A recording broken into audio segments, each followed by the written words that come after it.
illallah la ilaha illallah la ilaha illallah la ilaha illallah la ilaha illallah la ilaha illallah মুহাম্মাদুর রাসূলুল্লাহ সাল্লাল্লাহু আলাইহি ওয়াসাল্লাম। সকলে জোরে সোরে বলি আলহামদুলিল্লাহ। শ্রদ্ধেয় সভাপতি উলামা কিরাম, মাশায়েখ ইসলাম, আমার দিন দরদি ভাইয়েরা এবং পর্দার আড়ালের মা বোনেরা এবং দূর দূরান্ত থেকে অনেক ভাইরা আসছেন, বসছেন এবং এই মাহফিলের পিছনে যারা শ্রম দিয়েছেন, আর্থিক সহযোগিতা করেছেন, মেহনত করেছেন, সুবুদ্ধি দিয়েছেন, আমি দোয়া করি আল্লাহ রাব্বুল আলামিন সকলকে জাযা খায়ের দান করুক। আমার প্রিয় ভাইরা, আজকে নবাবগঞ্জ থানা শাখা মুজাহিদ কমিটির উদ্যোগে ওয়াজ মাহফিল, আমাদের শেখ এবং মুর্শিদ সম্ভবত চলে আসছেন না বলতে পারেন, হয়তো কাছাকাছি চলে আসছেন। তো আমরা আজকে সমবেত হয়েছি, আমাদের শেখ এবং মুর্শিদের জবান থেকে নসিহত আমরা শুনব। তার আগে কিছু আমরা অধৈর্য যেন না হই, পরিবেশটা সুন্দর করার জন্য আমরা শেখের আগে যতটুক যারাই আমরা বসি, পরিবেশটাকে গুছানোর জন্য, এবং আল্লাহ তাআলা যেন শেখের বরকত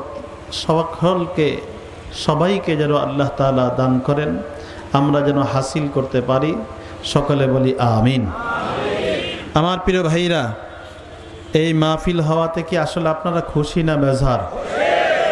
খুশির আওয়াজ এত আস্তে হয়? আরো জোরে বলেন আল্লাহু আকবার। আল্লাহু আকবার। চরমনার মাহফিল, চরমনার নকশা নমুনায় যেখানে মাহফিল হয় এবং মুজাহিদ কমিটির আন্ডারে যে মাহফিল হয়, আমি মনে করি সেখানে সুবহানাল্লাহ, আলহামদুলিল্লাহ, আল্লাহু আকবার এটা তালকিনের প্রয়োজন হয় না, ভিতর থেকেই আওয়াজ আসা দরকার।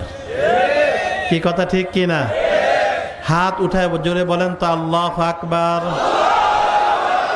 আরো জোরে বলেন আল্লাহু আকবার। আমি আপনাদেরকে জিজ্ঞাসা করি, এই আল্লাহু আকবার ধ্বনিতে যেই সমস্ত নাস্তিকরা, বেঈমানরা, ইসলাম বিদ্বেষীরা, এদের হৃদয় কাঁপে কি কাঁপে না? আল্লাহ দেখাইছে কি দেখায় নাই? এই জন্য এই তাকবীরের আওয়াজ আমরা আস্তে করব না। এই তাকবীরের আওয়াজ দিন যত যাবে আওয়াজ তত বাড়তে থাকবে। পারবো না ইনশাআল্লাহ? আরো যারা বলেন ইনশাআল্লাহ। আমার প্রিয় ভাইরা, মহান আল্লাহ রাব্বুল আলামিনের কুদরতি খেলা। আল্লাহ রাব্বুল আলামিন কি পরিকল্পনা করে রাখছেন আমরা কেউ জানি না।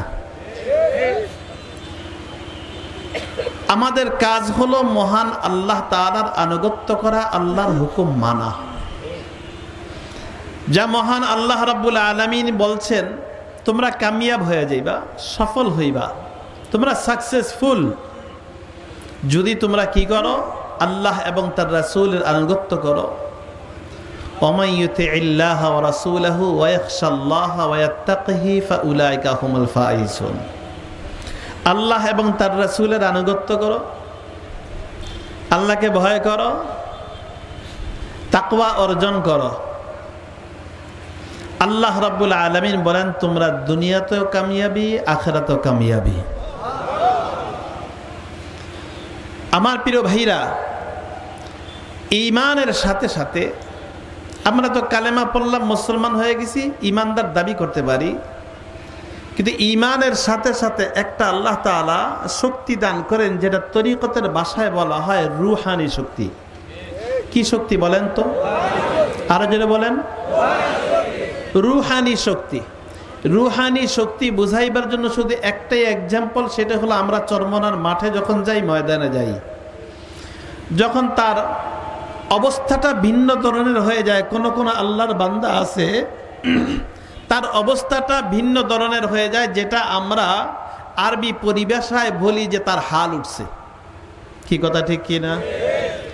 তখন সে কিন্তু স্বাভাবিক মানুষের মতো দৌড় দেয় না, স্বাভাবিক মানুষের মতো লাফায় না, স্বাভাবিক মানুষের মতো চলে না, স্বাভাবিক মানুষের মতো খায় না। কি কথা ঠিক কি না? কারণ তার চলা, তার হাঁটা, তার দৌড় ঝাঁপ এটা স্বাভাবিক মানুষের মতো না। এই হালটা হইছে আল্লাহ তাআলার ইশক এবং মহাব্বতে। কিসে হইছে বলেন? ইশক এবং মহাব্বতে। সেখানে একটা রুহানি শক্তি মহান আল্লাহ তাআলা দিয়ে দেয়। রুহানি শক্তি ছাড়া কোন জিহাদের ময়দানও মুজাহিদরা বিজয় হতে পারে না। রুহানি শক্তি লাগে। যদি বলি শুধু জিহাদ, না না, সেখানে রুহানি শক্তি লাগবে। আর রুহানি শক্তি অর্জন করার জন্যই আমরা শাইখের দরবারে যাই। ঈমানের সাথে সাথে কি শক্তি দরকার? জোরে বলেন, কি শক্তি? রুহানি।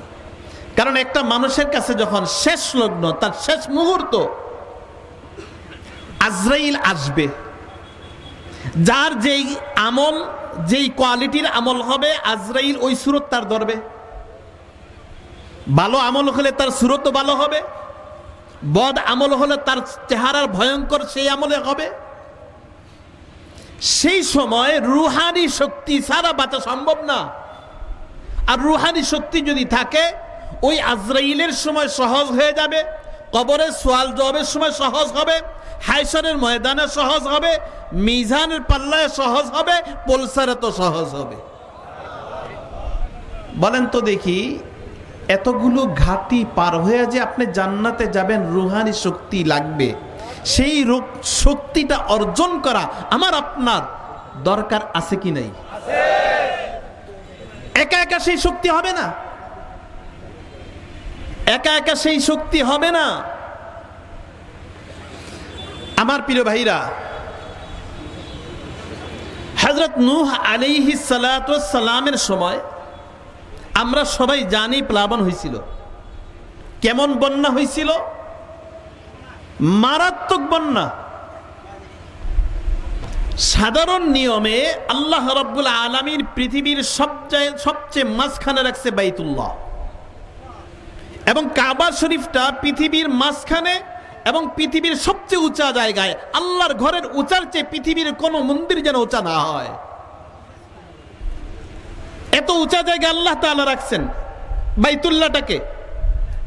এই যে বাইতুল্লাহটাকে এত উঁচায় রাখছেন, নিয়মতান্ত্রিক ভাবে সেই বাইতুল্লাহ যে পানি হয়েছে, নূহ আলাইহিস সালামের সময় বাইতুল্লাহ পুরো প্লাবনের নিচে, পানির নিচে।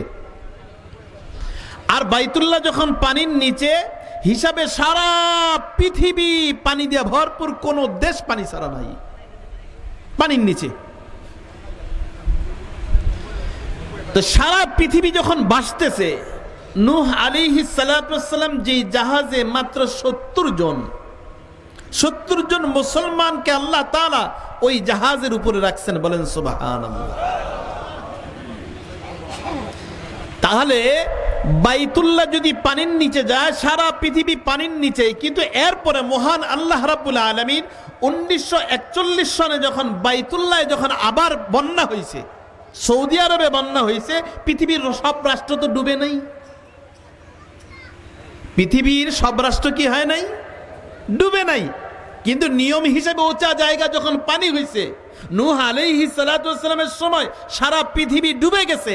কিন্তু 1941 সালে যখন দেখি বাইতুল্লাহর প্রায় অর্ধ পানি হয়ে গেছে, হাজী সাহেবরা সাঁতার কাইটা তোয়াফ করছে। বলেন না আল্লাহু আকবার। সাঁতার কাইটা সাই করছেন। কিন্তু পৃথিবীর অন্যান্য রাষ্ট্র তো ডুবে নাই। বলেন তো দেখি, এই কুদরতি খেলা কার? আরো জোরে বলেন, কার? শুধু তাই না, সৌদি আরবের শেষ প্রান্তে যেই সাগর আছে, বাহরে মাইয়িত বলা হয়, বাংলায় আমরা বলি মৃত সাগর। এই বাহরে মাইয়িত যেটা আছে, বাহারে মাইয়েতের আশেপাশে এক পাশে হলো ইসরাইল, আরেক পাশে হলো মিশর, সৌদির অংশ। এই বাহারে মাইয়েত যেটা, এই বাহারে মাইয়েতটা মূলত এই জায়গাটায় কওমে লুত আলাইহিস সালাতু ওয়াস সালামের কওমদেরকে যে আল্লাহ তাআলা আযাব এবং গজব ফালাইছেন, ওই গজবটা কেমন ফালাইছেন, যেখানে মহান আল্লাহ রাব্বুল আলামিন যখন রাগ হয়ে গেছেন, জিবরাইল আলাইহিস সালাতু ওয়াস সালামকে বলে, জিবরাইল এই জমিনটাকে উঠায় ফেলাও। হযরত জিবরাইল আলাইহিস সালাতু ওয়াস সালাম পাখার এক কোণা দিয়া জমিনটার ভিতরে ঢুকাই দিলেন, জমিনটাকে আস্তে করে আকাশের উপরে উঠায় দিলেন। আমার মালিক বলছেন যে উল্টায় দাও, পুরা জমিনটা উল্টায় দিছে। আবার জমিনে যেই জায়গা থেকে উঠাইছে পুরা জমিনটাকে উল্টায় নিচে রাখছে, যার কারণে গবেষকরা, বিজ্ঞানিকরা এখন গবেষণা করে দেখছে আজও পর্যন্ত সেখানে বাড়ি ছিল, গাছ ছিল, গরু ছিল, মুরগি ছিল, হাঁস ছিল, সবগুলো উল্টানো। বলেন আল্লাহু আকবার। এবং বাহারে মাইয়েতের পাশে যে সাগরের অংশ যে বাহারে মাইয়েত থেকে কয়েক ফুট উঁচা, মহান আল্লাহ রাব্বুল আলামিন পানি দিয়ে ঘেরাও করে রাখছেন। একটা সাগর উঁচা, আরেকটা সাগর নিচা। ওই সাগরের পানি এই সাগরে আসে না, এই সাগরের পানি ওই সাগরে যায় না। পানি উঁচা মনে হয় যে গ্লাসের প্রাচীর ফিট করে রাখছে, আসলে কিছু না। মহান আল্লাহ তাআলা একটা সাগর উঁচা রাখছেন আর একটা নিচা রাখছেন। यही आये कुदरत है, यही उसलब फितरत है, जो है रहामुल में गामज़न महबूब फितरत है। আমার মালিক দেখায় দিছে, ও বান্দা দেখ আমার আল্লাহর কুদরতি। এই যে কুদরতি আমি আল্লাহ তাআলা দেখাই দিয়েছি, এখনো আমারে বিশ্বাস করস তা না? আমি আল্লাহ কি না পারি দেখ। নূহ আলাইহিস সালাতু ওয়াস সালামের সময় যখন পানি আসবে, একজন কমজোরি বুড়ি মা হযরত নূহ আলাইহিস সালাতু ওয়াস সালামের কাছে আসছেন, ইয়া নবী আল্লাহ, হে আল্লাহর নবী পয়গম্বর, আমি বুড়ি মানুষ, ওই পাহাড়ের পাশে এক ঝুপড়ির ভিতরে থাকি, আমার কেউ নাই। যখন বন্যা হবে আপনি একটু কষ্ট করে সংবাদ দিয়েন, আপনার জাহাজে যেন আমি উঠতে পারি। নূহ আলাইহিস সালাতু ওয়াস সালাম বলে, ঠিক আছে, তুমি নিশ্চিত থাকো, যায়া তুমি আল্লাহ আল্লাহ জিকির করতে থাকো, যাও। বুড়ি মানুষ বেচারায় গেছে গা, এই বেচারি যায়া জিকিরে বসে গেছে। নূহ আলাইহিস সালাতু ওয়াস সালাম যখন প্লাবন শুরু হয়ে গেছে, আল্লাহ তাআলা ভুলে দিয়েছে, নূহ আলাইহিস সালাম ভুলে গেছে বুড়ির কথা। সব জায়গায় যখন পানি হয়ে গেছে, জাহাজের উপরে উঠছে, সবাই উঠছে, 6 মাস পানির উপরে ভাসছে। 6 মাস পরে আবু কুবাইস নামক পাহাড়ের কিনারায় যায় থামছেন। নূহ আলাইহিস সালাতু ওয়াস সালাম নামছেন, যে জমিনটা এখন ভিজা ভিজা দেখা যায়। যখন নামছেন, হঠাৎ নূহ আলাইহিস সালাতু ওয়াস সালামের মনে পড়ে গেল, হায় হায় হায় হায়, একজন বুড়ি না আমাকে বলছিল জাহাজে উঠাইবার। আহা, আমি কি জবাব দিব আল্লাহর কাছে, আমি কি জবাব দিব? চিন্তা করতেছেন আর সামনে বাড়তেছেন, আগে বাড়তেছেন। হঠাৎ নজরে পড়ছে, যেই বুড়ি ঝুপড়ির ভিতরে ছিল, ওই ঝুপড়িটা দেখা যায় কিছুই হয় নাই, আগের মতোই দেখা যাইতেছে। বলেন আল্লাহু আকবার। কি তামাশা! যেখানে এত ঝড়, এত প্লাবনে, পানির স্রোতে পাহাড় পর্যন্ত ভেঙ্গে চুরমার হয়ে গেছে। হযরত নূহ আলাইহিস সালাতু ওয়াস সালাম কেমন যেন মনের ভিতরে অজান্তে একটা আশা নিয়ে সামনের দিকে অগ্রসর হইতেছেন। নূহ আলাইহিস সালাতু ওয়াস সালাম সামনে যায়।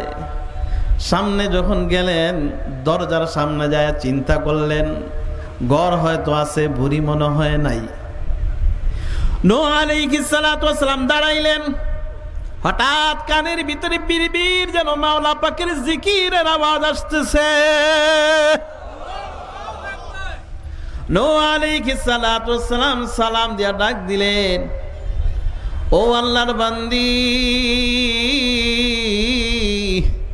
তুমি ঘরে আসোনি, যদি ঘরে থাকো বের হয়ে আসো। বুড়ি সঙ্গে সঙ্গে ঘর থেকে বাইরে হয়ে আসলো, আইসা বলতেছে আসসালামু আলাইকুম ইয়া নবী আল্লাহ, নিশ্চয় আপনি পানির সংবাদ দিতে আইছেন, নিশ্চয় আপনি পানির সংবাদ দিতে আসছেন না? এই যে আমি রেডি হইতেছি। নূহ আলাইহিস সালাতু ওয়াস সালাম তাকায় রইছে, বুড়ি তুই কি কস? 6 মাস পানির নিচে তোর ঘর ছিল, তুই ছিলি, তুই কোথায় ছিলি? তুই জিজ্ঞাসা করতেছিস বন্যার খবর দিতে আইছেন?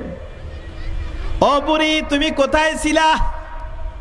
কাপটা না জিকিরে বহাই দিছিলেন, अगर अगर दी तुदर तौहीद फानी, अगर अगर दी तुदर तौहीद फानी, बहकियाबी बकाये जिंदगानी।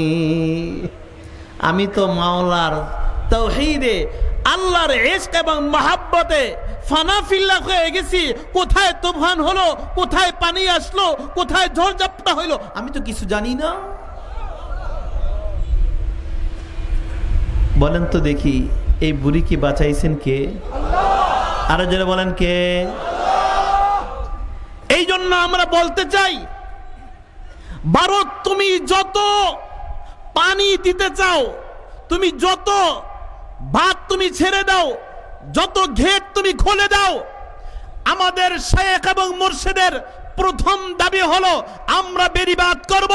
দ্বিতীয় দাবিতে আমরা বলবো, যদি তোমার ঠিকই আল্লাহর ইশক এবং মহব্বত থাকে, রুহানি শক্তি থাকে, হাজার পানি ডাললো বুড়ির মতো এক একটা মুসলমান ইমানদারকে আল্লাহ রক্ষা করে রাখবেন। কি কথা ঠিক কি না? আর আমরা সেই লাইনে আল্লাহ তাআলা আমাদেরকে রাখছেন, বলেন আলহামদুলিল্লাহ। আরো জোরে বলেন আলহামদুলিল্লাহ। এই যে রুহানি শক্তির দরকার আছে কি নাই? রুহানি শক্তি, আহা আল্লাহু আকবার। আল্লাহ যুদ্ধের ময়দানে গেছেন, হযরত আলী রাদিয়াল্লাহু তাআলা আনহু পেরেশান হয়ে গেলেন, যাহায় আমার ডালও শেষ, তরবারি শেষ, কি করব? এদিক সেদিক তাকায়, কিছু পায় না। হঠাৎ দেখে যে একটা গেট আছে, গেট তো আর স্বাভাবিক গেট না, বড় একটা গেট। উনি চিন্তা করলেন এই গেটটাই ঢাল বানায়া যেভাবে পারি কাফেরদেরকে মারি। উনি গেটটা হাতে ধরলেন, হাতে ধরার সাথে সাথে গেটটা তার হাতে এসে পড়ছে। উনি গেটটাকে আলগাইলেন, এই দৃশ্য দেখে কাফেররা পালাইতে লাগলো। আল্লাহ তাআলা যুদ্ধে বিজয় করে ফেলাইলেন। আল্লাহর নবী সাল্লাল্লাহু আলাইহি ওয়াসাল্লাম জিজ্ঞাসা করলেন, আলী, ওগো আলী, যেই গেটটাকে তুমি উঠায়া ঢাল বানাইছো, ওই গেটটা একটু উঠায় দেখো। হযরত আলী রাদিয়াল্লাহু তাআলা আনহুর চিন্তা, এটা কোনো ব্যাপার হইল নি, গেটটা উঠায় হালাই। হযরত আলী রাদিয়াল্লাহু তাআলা আনহু গেলেন গেটের সামনে, যায় এক কোনা উড়াইতে পারে না, বলেন আল্লাহু আকবার। কি হইছে আলী, উঠাও? পারতাছি না। তারও কিছু সাহাবী দিমু, দিয়া দাও, দিয়া দেন। আরো দিছেন। কিতাবের ভিতরে আসছে প্রায় 40 জন সাহাবী মিলা ওই গেটটাকে উঠাইছেন, এত ওজন। আলী, ব্যাপারটা কি? আল্লাহর নবী সাল্লাল্লাহু আলাইহি ওয়াসাল্লাম, আলী, আল্লাহর ইশক এবং মহব্বতে যখন যুদ্ধের ময়দানে নামা হয়, তখন আল্লাহ রাব্বুল আলামিন অলৌকিকভাবে রূহানি শক্তি দিয়ে দেয়, এই রূহানি শক্তিতে বিজয় হয়ে যায়। আল্লাহ তাআলা এই রূহানি শক্তি দিয়ে দেন। আমার প্রিয় ভাইরা, শুধু তাই না, হযরত ওমর রাদিয়াল্লাহু তাআলা আনহু দুনিয়া থেকে বিদায় হয়ে গেছেন। কোন আল্লাহর মকবুল বান্দা স্বপ্নে দেখে বলছে যে, হযরত আমিরুল মুমিনিন, আপনার সাথে কেমন সওয়াল জবাব হলো, ফয়সালা কেমন হলো? হযরত ওমর রাদিয়াল্লাহু তাআলা আনহু বর্ণনা করলেন, যখন কবরে গেছি জিজ্ঞাসা তো করবেই, মান রব্বুকা, মান দীনুকা, মান রাসূলুক। হযরত ওমর রাদিয়াল্লাহু তাআলা আনহুকে জিজ্ঞাসা করলেন, মান রব্বুকা।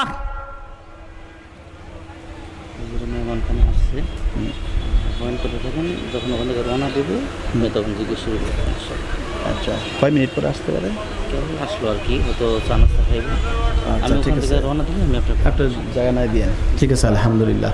আমাদের শাইখ উপস্থিত আছেন, বলেন আলহামদুলিল্লাহ। আল্লাহু আকবার।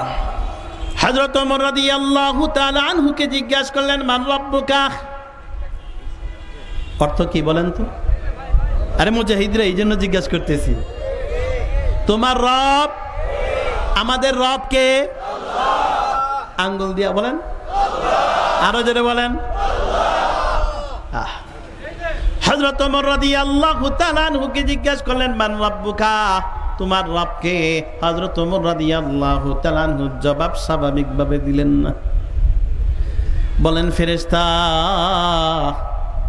তোমরা যা আমাকে জিজ্ঞাসা করতে আসছো, আল্লাহর তরফ থেকে তোমরা আসছো কাহা?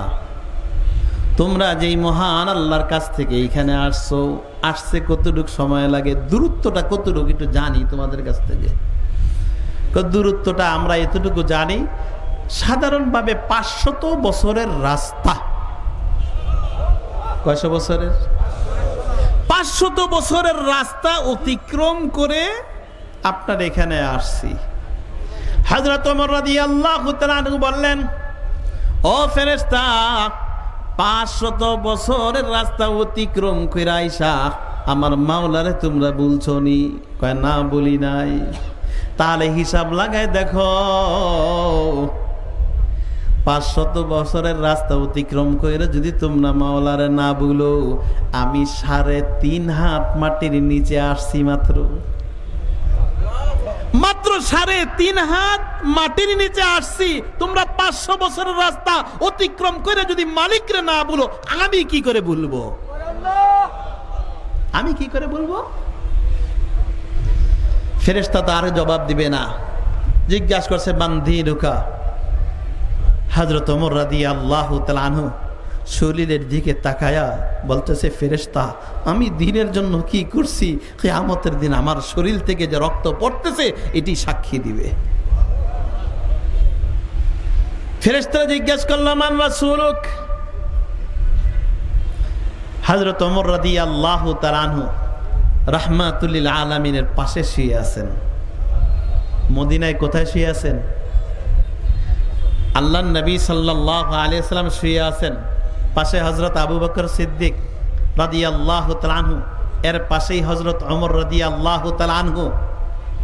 হযরত ওমর রাদিয়াল্লাহু তাআলা আনহু যেইনি জিজ্ঞাসা করছে, তোমার রাসূল কে?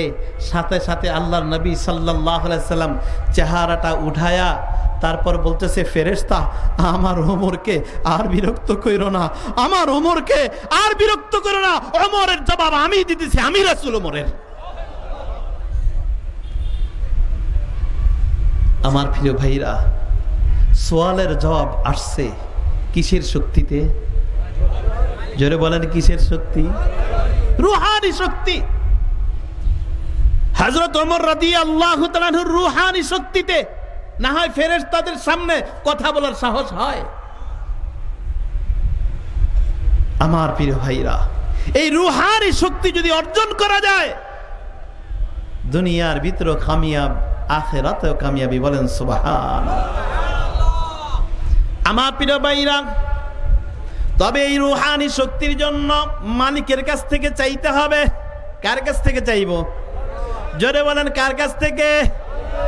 মালিকের কাছ থেকে তুমি চাও, মালিক তোমাকে রুহানি শক্তি দিয়া দিবে। মালিকের নাফরমানি করা যাবে না, মালিকের হুকুম মোতাবেক চলতে হবে, নবী সাল্লাল্লাহু আলাইহি ওয়াসাল্লামের সুন্নত মোতাবেক চলতে হবে। যত সুন্নতের উপর আমল করবা, তত বেশি রুহানি শক্তি অর্জন হবে। আমার প্রিয় ভাইরা, যত বেশি সুন্নত আদায় করবা, তত বেশি নবীর সাথে কালেকশন হবে। কারণটা হলো, মহান আল্লাহর সাথে সাক্ষাৎ লাভ করতে হলে মদিনা ওয়ালার নেটওয়ার্ক ছাড়া আল্লাহর সাথে সাক্ষাৎ করা সম্ভব না। মদিনার নেটওয়ার্ক লাগাইতে হবে, আর মদিনার নেটওয়ার্ক হলো সুন্নত। সুন্নতের যত বেশি পাবন্দি হবে, তত বেশি নবীর নিকটতম তুমি হয়ে যাবে।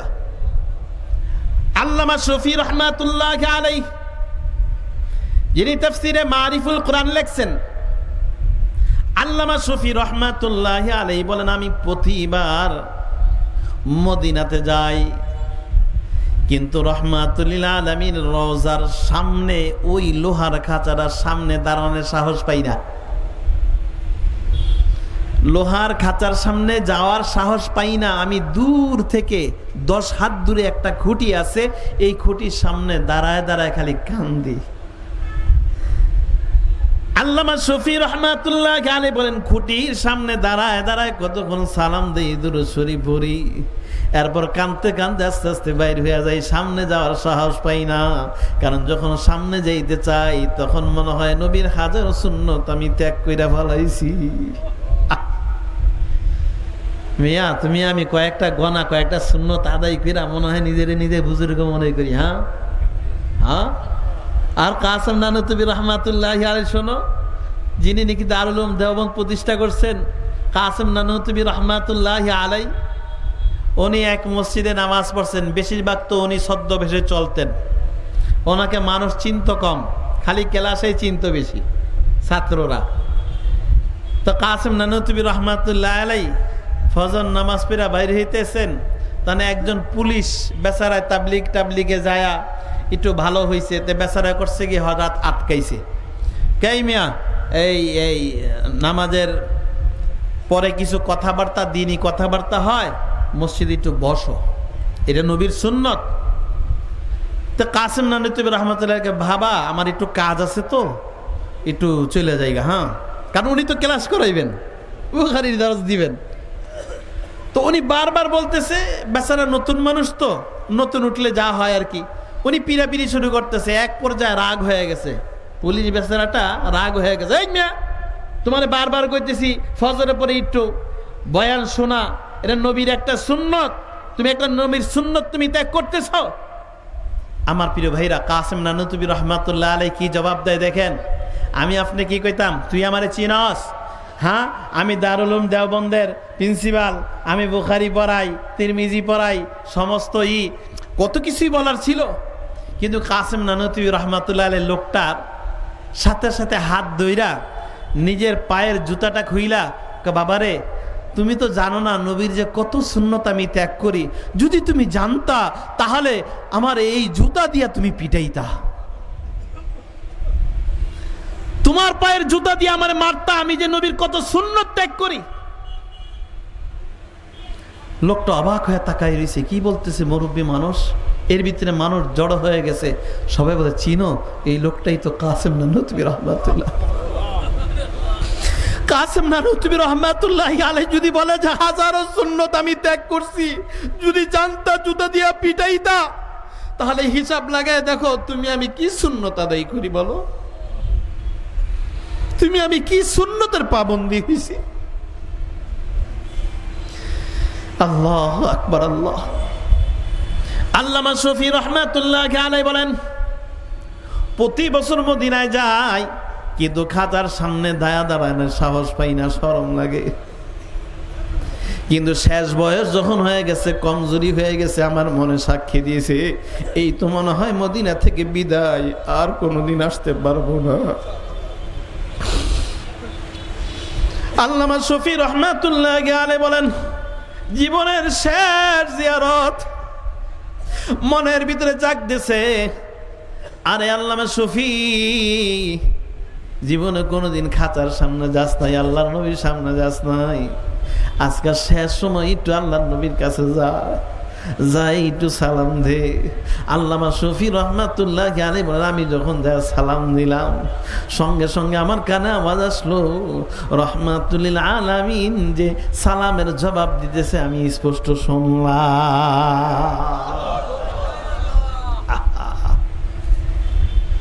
আমার প্রিয় ভাইরা, আরেকটা কথা মনে হয়ে গেছে। আরাফার ময়দানের ভিতরে এক মাওলানা আমাকে বর্ণনা করে বলছে যে এক বেচারা গরিব মানুষ, যেইভাবে হোক, যেই পদ্ধতি হোক, আল্লাহ তাআলা তাকে হজে নিছে। বেচারা এক দারোয়ানের চাকরি করতো, 3000 টাকা বেতনে, হজে নিছে। তো হজে যাওয়ার পরে সে আরাফার ময়দানে প্রচুর পরিমাণে কাঁদতেছে। তার কান্নার ভঙ্গিমা দেখে একটু কেন জানি উস্তাহ হয়েছে। ওই মাওলানা জিজ্ঞেস করতেছে, ভাই তুমি কাঁদতেছো, তোমার ভিতরে কোন দুঃখ আছে, ব্যথা আছে?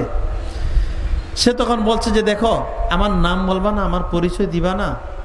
সালাম, আল্লাহ নবী সাল্লাল্লাহু আলাইহি সাল্লামকে সালাম দিলাম। নবী সাল্লাল্লাহু আলাইহি সাল্লাম সালামের জবাব দিল, আমি স্পষ্ট কানে আমি শুনতে পাই। তখন জিজ্ঞাসা করছে যে তুমি কি করো? আমি কিছু করি না, একটা দারোয়ানের চাকরি করি, তবে 4-5 বছর আগে আমি চরমনার মুরিদ হয়েছি। আল্লাহর ঘরের জন্য পাগল হয়ে গেছি। সারা রাত খালি জিকির করতাম যে মালিক, আমার মতো গরিব মানুষকে কি তুমি মদিনায় নিবা না? এই ইশক এবং মহাব্বত নিয়া নবীর সামনে দাঁড়াইছি। এত সুন্দর কণ্ঠ, এত সুন্দর জবাব, আমি নিজেকে ধরে রাখতে পারি না। আমার প্রিয় ভাইরা, এই জন্য আমি বলি মাঝে মাঝে, এই তরিকার সাথে যারা আসো, আল্লাহ বড় নিয়ামত দিছে। তুমি নিজে নিজে কল্পনা করো, মালিক কেমন ছিল, তুমি এখন কেমন হইছো, মালিক কোন পথে তোমাকে রাখছে। আল্লাহ আকবার। আল্লাহ। আল্লামা সুফি রহমাতুল্লাহি আলাইহি বলেন, আমি যখন সালাম দিলাম, সালামের জবাব রহমাতুল লিল আলামিন দিলেন। সালামের জবাবের পরে রহমাতুল লিল আলামিন ডাক দেয়া বলে, ও সুফি, আমি একটা কথা তোমাকে বলি, সারা পৃথিবীর মানুষকে তোমরা জানাই দিবা। আল্লামা শফি রহমাতুল্লাহি আলাইহি বলেন, আল্লাহ নবী যদি এই নির্দেশ না দিত আমি কাউকে বলতাম না, কিন্তু আমি বাধ্য হয়ে গেছি, রহমাতুল লিল আলামিন আমাকে বলছেন। ও শফি, তুমি শোনো, সারা দুনিয়ার মানুষকে বলে দাও, আমার রওজার কাছে আসলেই কিন্তু নিকটতম উম্মত হওয়া যায় না। আমার নিকটে আসলেই নিকটতম উম্মত হওয়া যায় না, বরঞ্চ পৃথিবীর আনাচে কানাচে যেখানেই থাকুক না কেন, যত বেশি সুন্নত আদায় করবে তত বেশি আমার নিকটতম উম্মত হবে।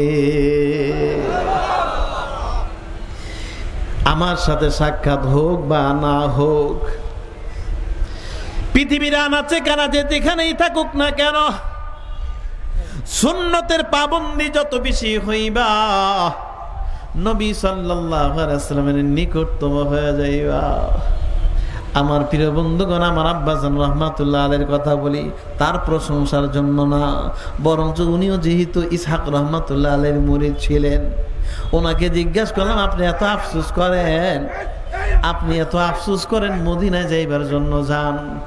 দেখ, আমি আফসোস করতে করতে আল্লাহ পাক 2 বার নিয়েছে, এখন যাওয়ার মতো সমর্থ নাই, টাকা পয়সা নাই। এই কথা বলে হঠাৎ করে কয়, যাক, নবী যদি আমার কাছেই আসে, দেখা কইরা যায়, আর যাবো কি? আমি কি নবী আসে পাইনি, কথা বইলে আটকে গেছে গা। তখন বলছে যে খবরদার, খবরদার, কাউকে বলবা না। আমি আল্লাহর কসম করে বলতেছি, এই তরিকার সাথে জড়িত হওয়ার কারণে আমার মালিক এত নিয়ামত দিছে। নবী সাল্লাল্লাহু আলাইহি ওয়াসাল্লাম এই পর্যন্ত আমার সাথে 14 বার দেখা দিয়েছেন। আহা, নবী সাল্লাল্লাহু আলাইহি ওয়াসাল্লামকে যখন দেখতেই পাই, আর যাবো কি? তরিকার নিয়ামত।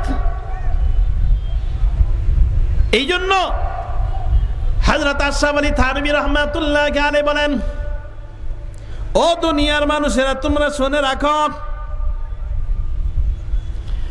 আমরা তো ছোট সময় থেকে নামাজ কোনোদিন কাজা করি না। নাবালেগ থাকতে আমরা তাহাজ্জুদ পড়ি, ইশরাক আওয়াবিন চাষতের নামাজ পড়ি। থানভী রাহমাতুল্লাহি আলাইহি বলে, আমাদের অভ্যাস এটা। কিন্তু এরপর হাজী আমদাদুল্লাহ মুহাজিরি মক্কি রহমাতুল্লাহি আলাইহির কাছে কেন গেলাম? কেন গেলাম তোমরা শুনে রাখো। সাধারণ মানুষের 1 লক্ষ রাকাত নামাজ, তোমার আমার সাধারণ মানুষের 1 লক্ষ রাকাত নামাজ, আর আল্লাহ ওয়ালাদের মাত্র 2 রাকাত নামাজ। কয় রাকাত? আর সাধারণ মানুষের 1 লক্ষ, আর কোথায় 2 রাকাত? এই জন্য আহমদ লাহোরী রহমাতুল্লাহ আলাই উনি ইমামতি করতেন, আল্লাহু আকবার, একামত শেষ আল্লাহু আকবার বলতে সময় লাগতো, হাত উঠায় দাঁড়ায় থাকতেন, কখনো কখনো 1 মিনিট 2 মিনিট যাইতো গা। তো একদিন সব মুরিদানরা ধরছে, হযরত বলতেই হবে, ব্যাপারটা কি, আপনি এত দেরি করেন, কারণটা কি? আহমদ লাহোরী রহমাতুল্লাহ আলাই বলেন, বাজান রে, আমি তোমাদেরকে কি বলবো, আমি যখন দাঁড়াই আল্লাহু আকবার, আল্লাহ, যাদেরকে আল্লাহ তাআলা বাইতুল্লাহ দেখার তৌফিক দিয়েছেন তারা বুঝবেন জিনিসটা, যে যখন কিছুদিন আপনি বাইতুল্লাহর সামনে নামাজ পড়েন, মাঝে মাঝে নজরটা বাইতুল্লাহর দিকে পড়ে, আর যখন দেশে আইসা নামাজের সময় চোখটা বাইতুল্লাহর সামনে পড়ে না, তখন কেমন লাগে? আহমদ লাহোরী রহমাতুল্লাহ আলাইহি বলেন, আমি হাত উঠায় দাঁড়ায় থাকি যে মালিক কখন আমাকে বাইতুল্লাহটা দেখাবে আর আমি আল্লাহু আকবার বলবো। আমার মালিক আমাকে দেখায়, বাইতুল্লাহটা তুলে ধরে, আমি যখন দেখি আমার মন শান্তি হয়ে যায়, তখন আল্লাহু আকবারের নিয়ত বাঁধি। বলেন সুবহানাল্লাহ। তরিকার নিয়ামত এগুলো। হযরত আশরাফ আলী থানভী রাহমাতুল্লাহ আলাইহি বলেন, এরপরে আমরা হাজী আমদাদুল্লাহ মুহাজিরি মক্কি রাহমাতুল্লাহ আলাইহির কাছে কেন গেলাম? হাজী আমদাদুল্লাহ মুহাজিরি মক্কি রাহমাতুল্লাহ আলাইহির কাছে যাওয়ার পরে ছোট সময় থেকে যত ইবাদত বন্দেগী করি ওই স্বাদ পাই নাই, হাজী সাহেবের দরবারে যাওয়ার পরে যেই স্বাদ আমরা পাই। বন্ধুগণ, আল্লাহ ওয়ালাদের সোহবতে থাকলে তাদের কথা মাইনা যদি চলো, তাদের কথা মাইনা চললে আল্লাহ তাআলা ইবাদতে একটা মজা দিয়া দেয়, স্বাদ দিয়া দেয়। এই জন্য তরিকার সাথে আমাদের থাকা দরকার আছে কি নাই? আর যেন দরকার আছে কি নাই? কে কে থাকবেন? আল্লাহু আকবার, হাত উঠান। আল্লাহ সব হাতগুলোকে তুমি কবুল করে নাও মালিক, আল্লাহ কবুল করে নাও। আমার প্রিয় বন্ধুগণ, হাজী আমদাদুল্লাহ মুহাজিরি মক্কি রাহমাতুল্লাহ আলাইহি, যার ব্যাপার আমরা জানি মাত্র কয়েক ক্লাস পড়ুয়া, হাফেজে কোরআন ছিলেন, কয়েক ক্লাস পড়ছে, কিন্তু আশরাফ আলী থানভী রাহমাতুল্লাহ আলাইহি, কাসিম নানুতুবি রাহমাতুল্লাহ আলাইহি, গঙ্গোহী রাহমাতুল্লাহ আলাইহি, এত বড় বড় হস্তি, ওনার কাছে কেন গেলেন? আল্লাহ রাব্বুল আলামিন মাঝে মাঝে ওলিদের কিছু প্রকাশ করে দেন। সৌদি আরবে ওনার নাম যখন ছড়াইছে, হাজী আমদাদুল্লাহ মুহাজিরি মক্কি রাহমাতুল্লাহ আলাইহি কোথায় আছেন জানেন? শুয়ে আছেন আম্মাজান খাদিজাতুল কুবরা রাদিয়াল্লাহু তাআলা আনহা জান্নাতুল মুআল্লা যেখানে শুয়ে আছেন, আমার মায়ের সাথে হাজী আমদাদুল্লাহ মুহাজিরি মক্কি শুয়ে আছেন। হাজী আমদাদুল্লাহ মুহাজিরি মক্কি রাহমাতুল্লাহ আলাইহি আম্মাজান খাদিজাতুল কুবরা রাদিয়াল্লাহু তাআলা আনহার পাশে শুয়ে রয়েছেন। আল্লাহ কেমন কবুল করছেন? হাজী আমদাদুল্লাহ মুহাজিরি মক্কি রাহমাতুল্লাহ আলাইহি সৌদি আরব থেকে বড় বড় শায়েখ, প্রায় 15 জন শায়েখ আসছে। 15 জন শায়েখ আসছে, যে আসলে লোকটা কেমন কি একটু দেখা দরকার, টেস্ট করা দরকার। হাজী আমদাদুল্লাহ মুহাজিরি মক্কি রাহমাতুল্লাহ আলাইহি সামনে আয়েশা বসছে, বসার পরে বলছে, কি ব্যাপার কি? তো হযরত কিছু সওয়াল করতাম আপনাকে হাদিস সম্পর্কে। আমি তো বাবা কোনো হাদিস টাদিস পড়ি নাই, তো সিয়াসতের কোনো কিতাবই তো আমি পড়ি নাই মিয়া, কারণ তারপর আমরা কিছু আপনাকে প্রশ্ন করতে আসছি। আচ্ছা ঠিক আছে, বলেন আপনারা। তো এখন শায়েখ এক এক শায়েখ এক এক হাদিস বলতেছে, এক একজন করে বলতেছে। তো বলা সবার শেষ, হাজী আমদাদুল্লাহ মুহাজিরি মক্কি রাহমাতুল্লাহ আলাইহি উপর দিকে তাকায় বলতেছেন, হযরত আপনি যে হাদিসটা বলছেন এই হাদিসটা হইল বুখারীতে, আপনি যে হাদিসটা বলছেন এটা মুসলিম শরীফে, আপনি যে হাদিসটা বলছেন এটা নাসাইতে, আপনি যে হাদিসটা বলছেন মুয়াত্তা মালিকের ভিতরে, আপনি যে হাদিসটা বলছেন কিছু কোরআনের অংশ আর কিছু হাদিস মিলাই গেছেন, এটা কোনো হাদিস না। সবাই অবাক, আশ্চর্য কারবার, বললো কিভাবে? এত পড়ে নাই সিয়াসতের কিতাব। সবাই অবাক হয়ে গেছে। এখন বলছে যে হযরত আমরা চলে যাব আপনার কাছ থেকে জানতে চাই রহস্যটা কি, আপনি না কিতাব পড়েন নাই বলে।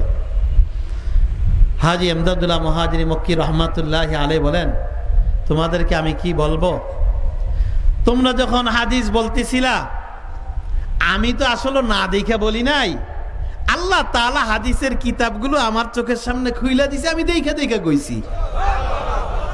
না আমার কোনো কৃতিত্ব না তো, আল্লাহ আমার সামনে তুইলা ধরছে, আমি দেখে দেখে কইছি, আমি তো পারি না। তাহলে ঠিক আছে, দেখে দেখে বললেন, ভালো কথা, আপনি আল্লাহ কুদরতি বায়না আপনারা দেখাইছে, কিন্তু একটা দঈফ একটা মওযু, হ্যাঁ কোনটা হাসান কোনটা গরীব এই সম্পর্কে আপনি কিভাবে জানেন? হাদিসের স্তর সম্পর্কে আপনি কিভাবে জানলেন? সেটাও তোমরা জানতে চাও? যখন নাকি হাদিসগুলো তোমরা বলছো, আমি ডান দিকে তাকাইছি, মহান আল্লাহ নবী সাল্লাল্লাহু আলাইহি সাল্লামকে আমার সামনে তুলে ধরছেন। যখন হাদিসটা দঈফ হয় বা মওযু হয়, তখন নবী সাল্লাল্লাহু আলাইহি ওয়াসাল্লামের মুখটা বেজার হয়ে গেছে, আমি বুঝছি হাদিস এটা বেজাল আছে। আর যখন নাকি তাকায় দেখলাম যে নবী সাল্লাল্লাহু আলাইহি সাল্লাম মুস্কি মুস্কি হাসতেছেন, তখন বুঝছি এই হাদিসটা হলো সহিহ হাদিস। বলেন তো দেখি, এই নিয়ামত দিয়েছেন কে? আরো যারা বলেন কে?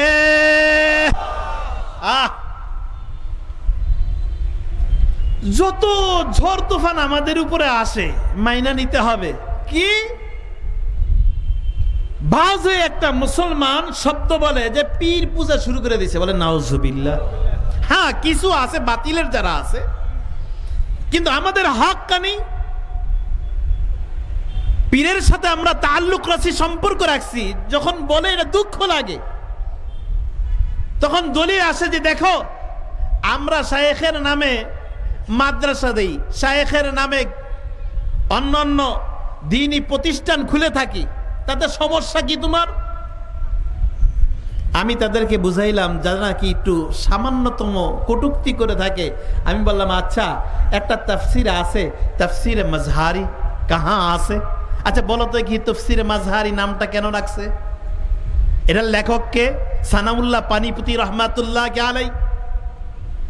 যে সানাউল্লাহ পানিপতি রহমাতুল্লাহ আলাই উনি তাফসিরে মাজহারি কেন লেখছেন, নাম কেন দিয়েছেন জানেন? কয় না, আমি তার শায়েখের নাম ছিল মির্জা মাজহার জানে জান। মির্জা মাজহার জানে জান আর শায়েখের নামে তাফসির লেখছেন, যে তাফসির পড়ে আমরা ওয়াজ করি। বলেন আল্লাহু আকবার। তাহলে কেমন ফানাফি শায়েখ ছিলেন? হ্যাঁ আমরা কয়টা কিতাব লিখছি শায়েখের নামে? আল্লাহু আকবার। আল্লাহ শায়েখের নামে তাফসির লেখছেন, যে তাফসির আমরা মোতালা কইরা পীর মুরিদির বিরোধিতা করতে থাকি মঞ্চে বৈশা। তুমি হাতায় দেখো যে তাফসির গুলো আসছে, এই তাফসির গুলোর লেখক যে কোন তাফসিরের লেখকটা আছে যে শায়েখের মুরিদ না? তুমি বলবা তাফসিরে মারিফুল কোরআন, এটা তো সবাই চিনে, সবার মসজিদে মসজিদে আছে। আল্লামা শফি রহমাতুল্লাহ আলাইহি, যিনি থানবী রহমাতুল্লাহ আলাইহির খলিফা ছিলেন। আরো উচ্চ লেভেলের তাফসির বলবা তাফসিরে কাবির, উচ্চ মানের সেই তাফসিরের ইতিহাস আমরা অনেকে জানি। তাফসিরে কেমন শায়েখের জন্য কেমন ফানাফিল্লা ছিলেন। তাফসিরে রুহুল মাআনি, আহাম যে তাফসির, সবচেয়ে হার্ড তাফসির, উনিও তো শায়েখের মুরিদ ছিলেন। সর্বপ্রথম পীরের জন্য দোয়া করছেন, তাফসির শুরু করছেন। আল্লাহ সকলকে হেদায়েত নসিব করুক। জোরে বলেন, একটু জিকির করে লা ইলাহা ইল্লাল্লাহ। জোরে বলি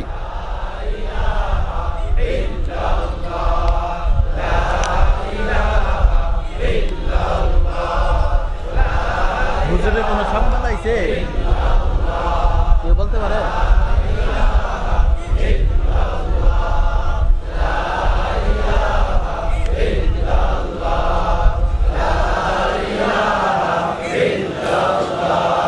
লা ইলাহা ইল্লাল্লাহ, লা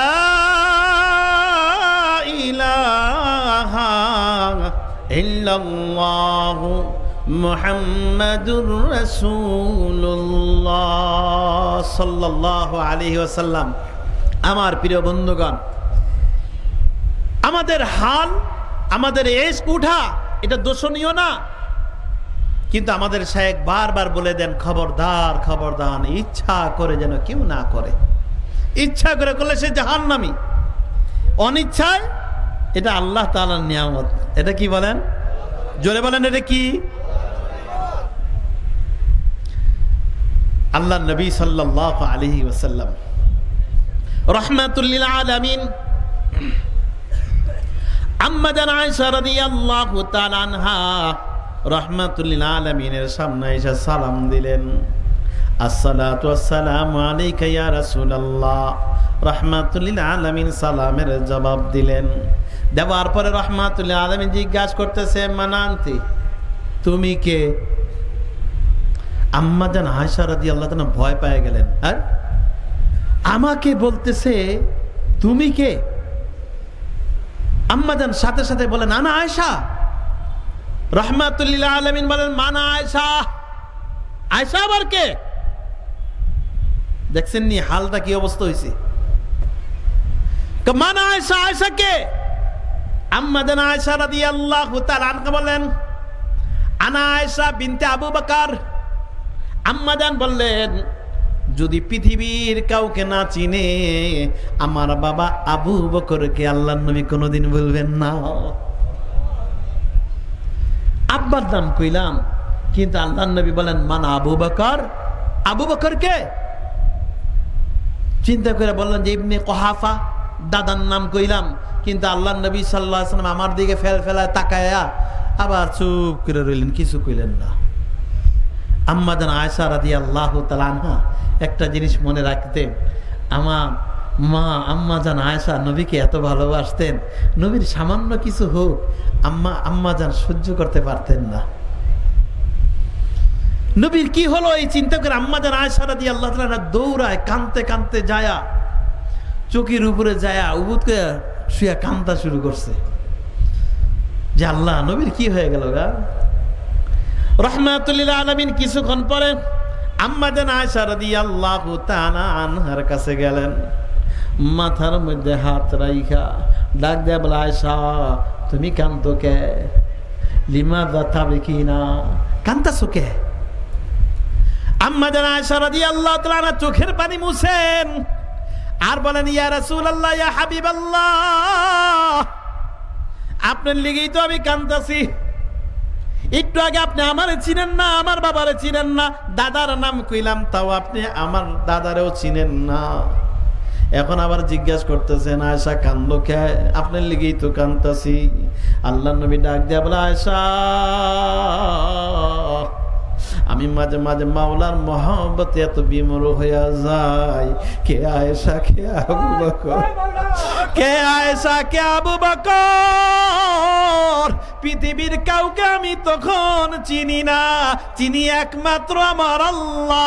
আল্লাহ আল্লাহ আল্লাহ আল্লাহ আল্লাহ আল্লাহ আল্লাহ আল্লাহ আল্লাহ আল্লাহ আল্লাহ अल्लाह अल्लाह कैसा प्यारा नाम है, आशिकों का मीना और जाम है। अल्लाह अल्लाह कैसा प्यारा नाम है, आशिकों का मीना और जाम है। अल्लाह नबी सल्लल्लाहु अलैहि वसल्लम আম্মা জান আয়েশা রাদিয়াল্লাহু তাআলা আনহা বলেন, রাহমাতুল লিল আলামিনের সঙ্গে আমরা বৈশা খুশ আলাপ করতাম, এমন আলাপ আলোচনা করতাম, তোমার ভাই আব্দুল্লাহ পাশের ঘরে দেখো কোরআন তেলাওয়াত করতেছে, কোরআন তেলাওয়াত করতেছে, ওই কোরআন তেলাওয়াতের আওয়াজ আমার কানে আসছে,